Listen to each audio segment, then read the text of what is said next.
Louvado seja nosso Senhor Jesus Cristo, para sempre seja louvado, em nome do Pai, do Filho e do Espírito Santo. Amém.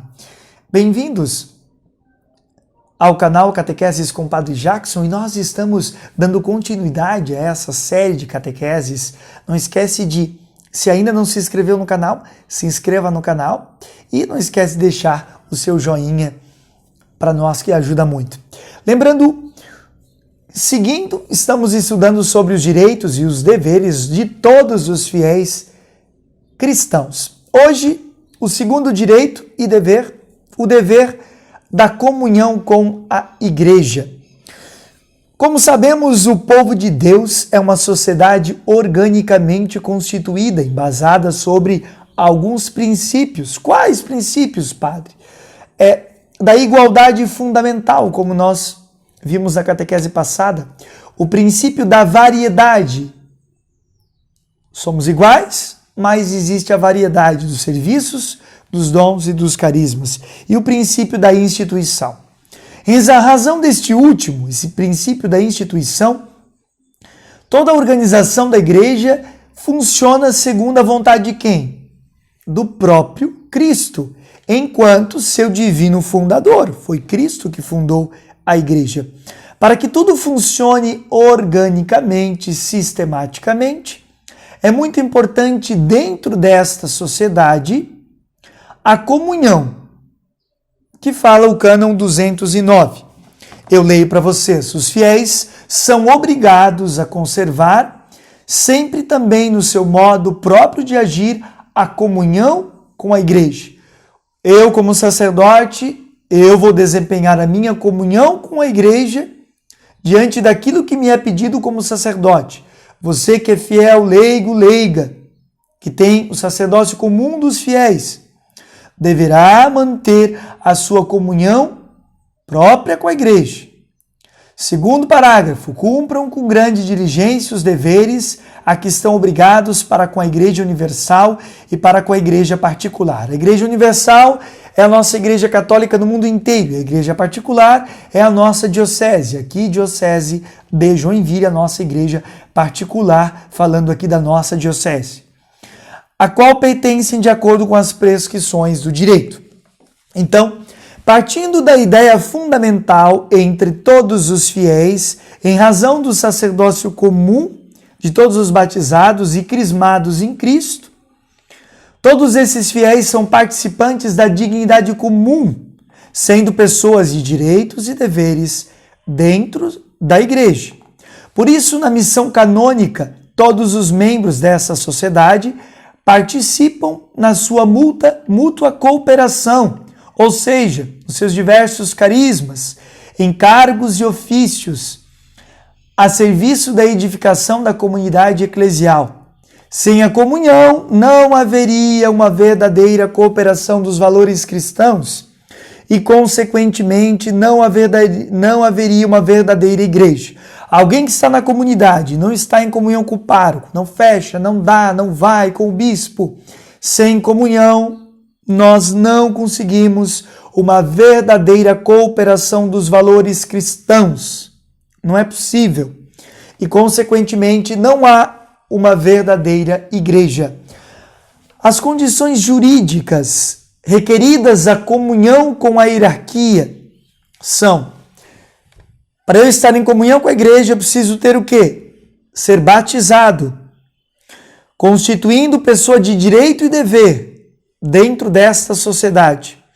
Ter feito a profissão de fé, a recepção dos sacramentos e a adesão ao poder de regime eclesiástico.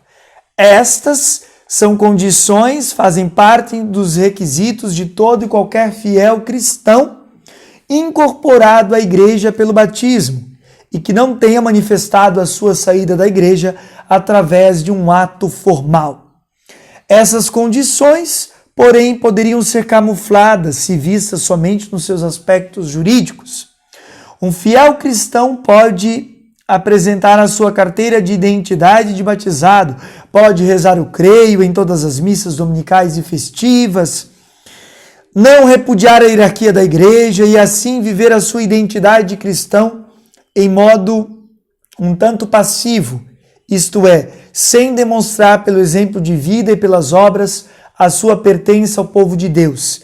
Embora o fiel leigo seja convidado a santificar o mundo pelas suas obras, em especial no mundo familiar, é preciso aprimorar este conceito de cristão, indo ao encontro do desafio de uma nova visão eclesial, a partir do Vaticano II. Esses fiéis são convidados a cooperar, a ajudar a hierarquia, em vista do bem comum desta sociedade. Não significa que todos devam assumir ofícios ou encargos eclesiásticos.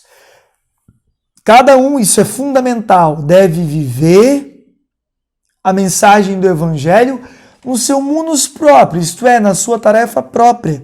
Esses fiéis desempenham uma importante função na humanização do mundo, para que, com o todo dessa sociedade, possa chegar à meta confiada por Cristo, a Igreja.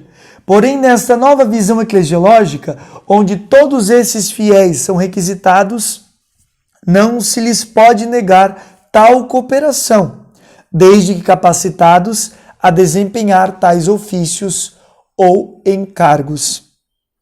Há o fundamental direito de dever com a comunhão com a Igreja.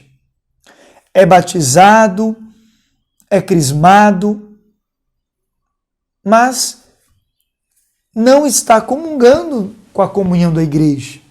Está vivendo uma fé, está com a Igreja, mas não está. Então, é justamente isso fundamental compreendermos que precisamos estarmos em comunhão com a Igreja. É fundamental que a gente tenha sempre em mente este direito, este dever de comunhão com a Igreja. Espero ter lhe ajudado. O segundo dever que todos os fiéis cristãos devem ter, o dever da comunhão com a Igreja. Um grande abraço, deixa aí sua curtida. Nós iremos, na próxima catequese, tratar um novo tema, o dever de conduzir uma vida santa, de promover a santidade da Igreja. Outro dever de todos os fiéis cristãos. Que nós possamos trabalhar a comunhão na Igreja e com a Igreja.